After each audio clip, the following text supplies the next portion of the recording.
Hello everyone, welcome to my channel bright game. My name is Pradeep Patel. इन आज का हमारा टॉपिक है विद्युत चुंबकीय विकिरण यानी कि इलेक्ट्रोमैग्नेटिक रेडिएशन। इलेक्ट्रोमैग्नेटिक रेडिएशन को सर्वप्रथम जेम्स मैक्सवेल ने 1870 में सबसे पहले आवेशित पिंडों या कणों के बीच अन्य क्रियाओं और विद्युत तथा चुंबकीय क्षेत्र के व्यवहार की व्याख्या की थी। ठीक है, इस इलेक्ट्रोमैग्नेटिक रेडिएशन को सर्वप्रथम मैक्सवेल ने 1870 में दिया था तथा उसने सुझाव दिया था कि विद्युत आवेशित कणों को जब त्वरित किया जाता है या उस पर रेडिएशन आरोपित किया जाता है तो एकांतर विद्युत एवं चुंबकीय क्षेत्र उत्पन्न होते हैं। यह क्षेत्र विद्युत एवं चुंबकीय तरंगों वेव के रूप में संचारित या ट्रांसमिट होते हैं, जिन्हें विद्युत चुंबकीय तरंग अथवा विद्युत चुंबकीय विकिरण कहते हैं। ठीक है, तो मैक्सवेल ने बताया था कि जो आवेशित कण को जब इलेक्ट्रोमैग्नेटिक रेडिएशन या फिर उसको आवेशित कण को त्वरित करते हैं तो उससे क्या होता है, एक चुंबकीय क्षेत्र उत्पन्न होता है, विद्युत एवं चुंबकीय क्षेत्र उत्पन्न हो जाता है। ये विद्युत चुंबकीय जो तरंग है या वेव्स हैं, ये क्या होते हैं, वेव्स के रूप में ट्रांसमिट होते हैं। जो चुंबकीय और विद्युत क्षेत्र और चुंबकीय क्षेत्र हैं, ये वेव्स के रूप में ट्रांसमिट होते हैं, जिसे विद्युत चुंबकीय रेडिएशन या विद्युत चुंबकीय वेव कहा जाता है। यहाँ पर आप देख रहे होंगे डायग्राम में, ये क्या है, चुंबकीय क्षेत्र है और ये जो विद्युत क्षेत्र है जो एक दूसरे के लंबवत है, जो संचरण की दिशा में गतिमान होते हैं। प्रकाश या लाइट भी विकिरण या रेडिएशन का रूप है, जिसकी जानकारी वर्षों पूर्व में प्रकाश को कणों का बना हुआ माना जाता था। यानी कि जो लाइट है, विकिरण को एक बहुत पहले से ही प्रकाश के कणों का बना हुआ माना जाता था। तो न्यूटन के कणिका सिद्धांत के अंत अपवर्तन व प्रतिबिंब की घटना का सफलतापूर्वक वर्णन किया, लेकिन यह सिद्धांत डिफ्रेक्शन और इंटरफेरेंस जैसे हस्तक्षेप का घटना का वर्णन करने में असफल रहे, जिसके कारण इस सिद्धांत को खारिज कर दिया गया था।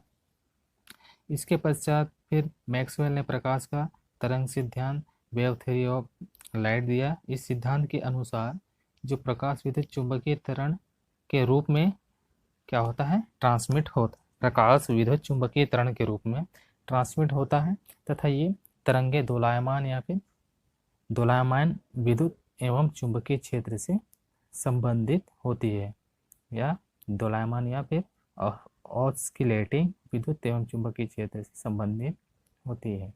किसने बताया? मैक्सवेल ने प्रकाश तरंग का सिद्धांत दिया। इस सिद्धांत के अनुसार इन्होंने ये बताया।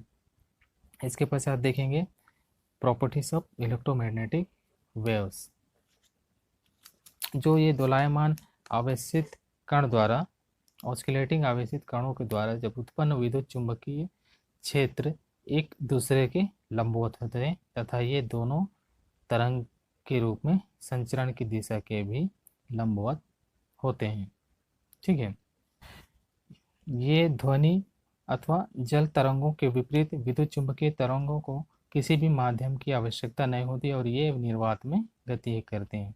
ये जो विभिन्न विद्युत चुंबकीय तरंग है, ये इसके लिए किसी भी माध्यम की आवश्यकता नहीं होती है, ये बिना माध्यम के ही निर्वात में क्या करते हैं, गति करते हैं।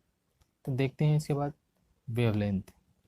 वेवलेंथ को लैम्डा से डिनोट करते हैं तथा ये जो वेवलेंथ को दो पड़ोसी क्रेस्ट के बीच की दूरी के रूप में परिभाषित किया जाता है। यानी कि जो दो क्रेस्ट के बीच की जो दूरी है उसको क्या कहते हैं, वेवलेंथ कहते हैं, और इसे लैम्डा से डिनोट किया जाता है।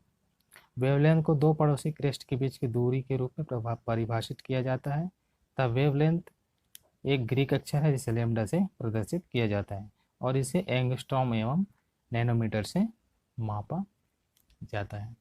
ठीक है, उसके बाद है फ्रीक्वेंसी।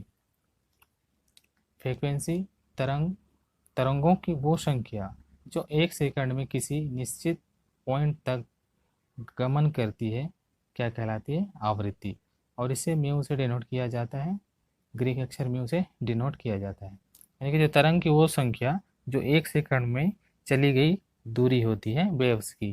ठीक है, तरंगों की या वेव्स की वह संख्या जो एक सेकंड में किसी निश्चित जगह तक गति करती है वो फ्रीक्वेंसी कहलाती है। इसे ग्रीक अक्षर न्यू से प्रदर्शित किया जाता है तथा इसे हर्ट्ज से मापा जाता है, यानी कि हर्ट्ज साइक्लिक पर second. Hertz is equal to क्या होता है, साइक्लिक पर सेकंड, और 1 साइक्लिक पर second is equal to 1 hertz होता है तथा 1 kilo hertz is equal to 10 to the power Q hertz होता है, और 1 mhg is equal to 10 to the power 6 hertz होता है। ठीक है, इसके बाद है वेलोसिटी।